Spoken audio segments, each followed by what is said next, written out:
Today we're diving deep into an emotion that doesn't often get the love it deserves. Guilt.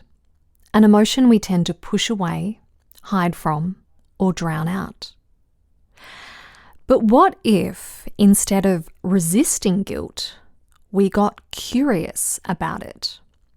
What if guilt wasn't here to punish us, but to guide us?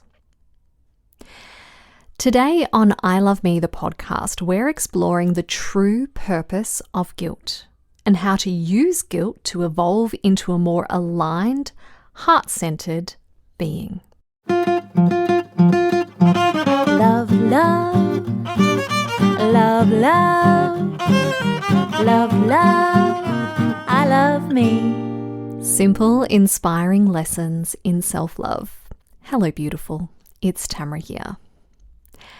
Can you remember the last time you felt guilty about something? Maybe you still feel that guilt. Well, guilt is a natural and normal human emotion. Guilt arises when we experience internal conflict about something we did or didn't do that may have hurt someone else directly or indirectly. It's a sign that our values and actions weren't aligned. In order to feel guilt, there needs to be judgment, a sense that something we did was wrong. But here's the twist. Guilt at its core isn't bad. It's regret mixed with reflection.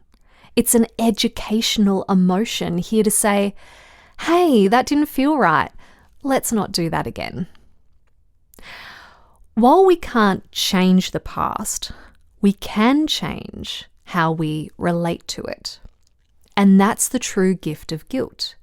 It offers us an opportunity to grow, to evolve, to step into deeper alignment. Now, here's something important to remember. Whatever you did that triggered the guilt, at the time, some part of you thought it was a good idea. You were acting from a limited view of yourself or the situation. So instead of shaming yourself, try this instead. Pause. Reflect. Ask yourself, why did I do that? And then, what can I learn from that? This is how guilt becomes a stepping stone toward becoming a more authentic, more loving version of you. Because the truth is, we're all learning, every single one of us. As long as we're willing to look at our past behaviors with honesty and compassion, guilt becomes a catalyst for real, meaningful change. But if we take the old school religious view that we've sinned and are therefore bad, we move away from self-love into self-punishment. That's not healing. That's shame in disguise.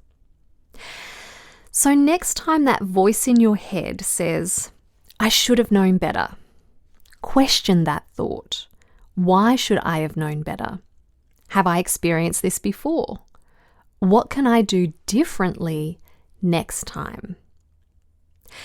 Because true transformation happens not when we punish ourselves, but when we believe in ourselves enough to grow. Now, let's talk about the body, because guilt doesn't just live in the mind. It lives in the cells, the hips, the heart, the gut. Left unresolved, guilt can turn into chronic stress. Over time, it contributes to issues like pelvic pain, endometriosis, or fertility struggles in women. Guilt is often described as eating you up inside, leading to irritable bowel syndrome, ulcers, indigestion, or loss of appetite. Heart palpitations, tightness in the chest, sleep disturbances, migraines, low libido. These can all be traced back to holding unresolved guilt.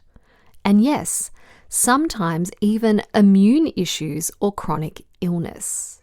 I've seen it time and time again in my one-on-one intensive. When we clear guilt along with other blocked emotions, the body heals in remarkable ways. You see, guilt creates internal division. And when we're divided on the inside, we leak energy on the outside. Take this simple example. You feel guilty for not spending enough time with your kids. So what do? You beat yourself up. But now you're stuck in a guilt spiral, feeling worse about yourself, which ironically drains the very energy you need to be more present with your kids. A better path? Pause. Reflect. Ask, do I want to spend more time with my kids? And if the answer is yes, how can I make this happen moving forward? In this way, we can use guilt to inspire us forth into making more aligned choices and decisions for ourselves and the people around us. The important thing to understand is that guilt isn't asking us to suffer. It's asking us to make a change. And if we're willing to honestly reflect on how that change can happen, then guilt has served its purpose and can leave. Now, one important warning. If guilt is ignored, it festers. And festering guilt can become a driving force behind the very behaviors you feel guilty about. For example, binge eating. The more guilt you feel after overeating, the more likely you are to repeat it. Why? Because guilt disconnects us from love. When you feel like there's something missing, you start to develop a great hunger within you. Problem is, it's not food you're hungry for, it's love. You're trying to fill a void that only love can fill. I dive deeper into the emotional root cause of binge eating in episode 44. If you'd like to explore that further, I'll pop a link in the show notes. Okay, let's recap. Guilt is not your enemy. It's not here to shame you or keep you small. It's here as a messenger. It says, something you did doesn't match who you truly are. And that's actually a beautiful thing. It means you care. It means you're conscious. When you're willing to sit with your guilt, ask it what it wants to show you, then use that insight to make loving change, guilt transforms from a burden into a bridge that brings you back to your integrity, back to your truth, back to love. So, if guilt has been visiting you lately, don't push it away. Sit with it. Listen to it. Let it show you what you need to change. And then when you're ready, let it go. You don't need to punish yourself to be better. You just need to love yourself enough to grow. If this episode resonated with you, I'd love if you shared it with someone who might need a little extra love today. And if you're feeling called to release some deeper emotional blocks, including guilt, check out my one-on-one intensive linked in the show notes. Until next time, be gentle with yourself. And if you are looking for some more self-loving resources, sign up for my free Self-Love Starters Kit, which includes 4 foundational practices in self-love.